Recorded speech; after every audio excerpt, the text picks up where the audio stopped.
Hello guys, welcome back to another video. Today we look at one of my favorite Fuji lenses, the 18-55 zoom lens. One thing I want to be doing before we start this whole review is just want to make sure this review is going to be somewhat useful. Everything you will see in this video going to be recorded on the 18-55 zoom lens itself, mostly wide open, so you can see what the lens can do at different focal ranges and how the autofocus performs when I change the focal distance. This beauty of a lens came out in September 2012, so it's almost 9-year-old if you get the first version. So the official weight of the lens is 300 grams, but when I checked the weights of mine, it came to 334 grams, which is an extra 10%.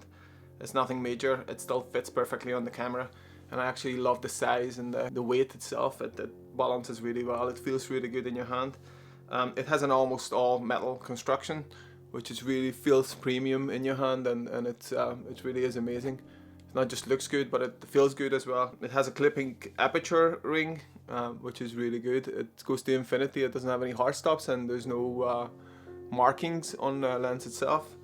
And also it has two switches on them. One of them is the OIS and the other one is the automatic aperture on and off button. So what I find is this lens has the perfect focal range for almost everything. If you want to get close to a subject, you can just zoom in really close and it gives you that perfect zoom range. And then if you want to zoom out or you want to do like vlogging style videos. So now let's take the lens out on the field for a little bit of test shoot. So as I said, with 18mm, you just hold the camera handheld and you feel the stabilization. I'm using the X-T4 with the IBIS on, along with the lens stabilization as well.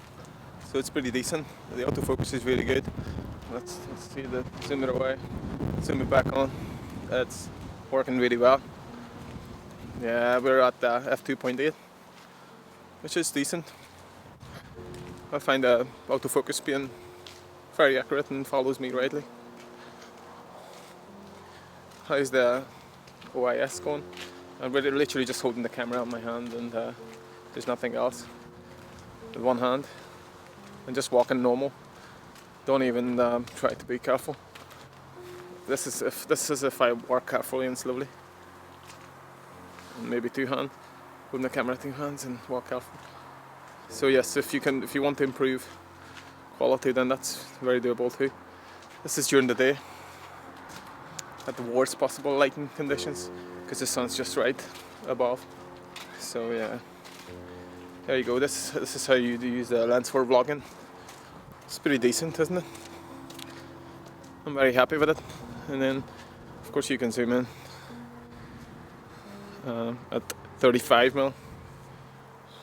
35mm, stretching my arms. Not great, but yeah. A few zoom in tests up to 55, and then can you still find the focus? Back to normal. 35, normal. Like a chin away from the lens will get you this at 18mm. And you know the bokeh is almost perfect. You can't go wrong with f2.8 to f4. If you're only starting off, this is the perfect lens for you because it covers all the focal ranges you need, from vlogging to zooming into a subject and to do a little bit of macro. Although it's not a macro lens because the closest focusing distance is 30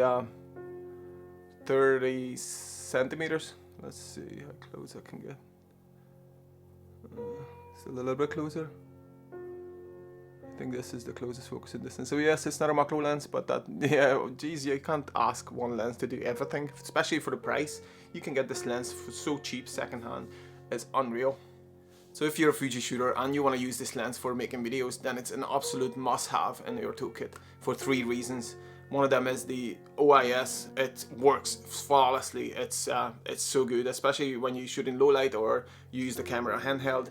And not to mention that you have a switch on the lens itself. You can turn it on and off on demand within seconds. That's so handy and so convenient. Reason number 2 is the autofocus itself is really, really fast and quiet, and it works really well, works flawlessly. I had no complaints, no issues there.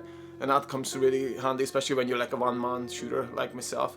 And reason number 3 is, which is the most important, that you can actually record and zoom in the same time on the lens, and the focus itself, the lens doesn't lose focus.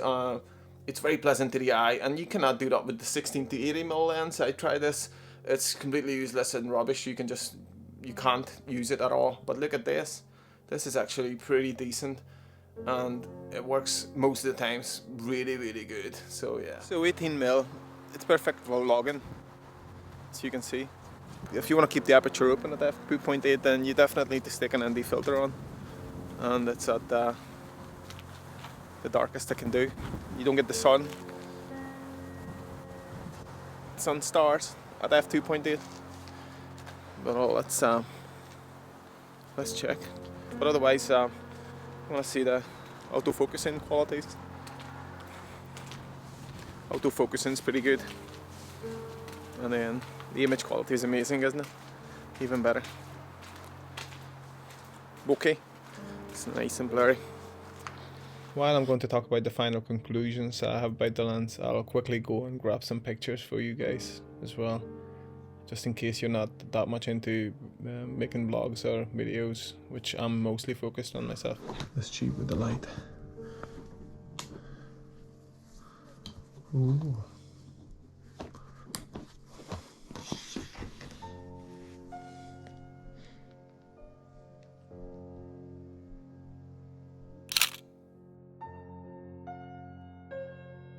No, I'm not getting there. So I'll take a portrait shot of my beautiful daughter. Good thing I have the 2 daughters now. Hold on, let me fix my hair.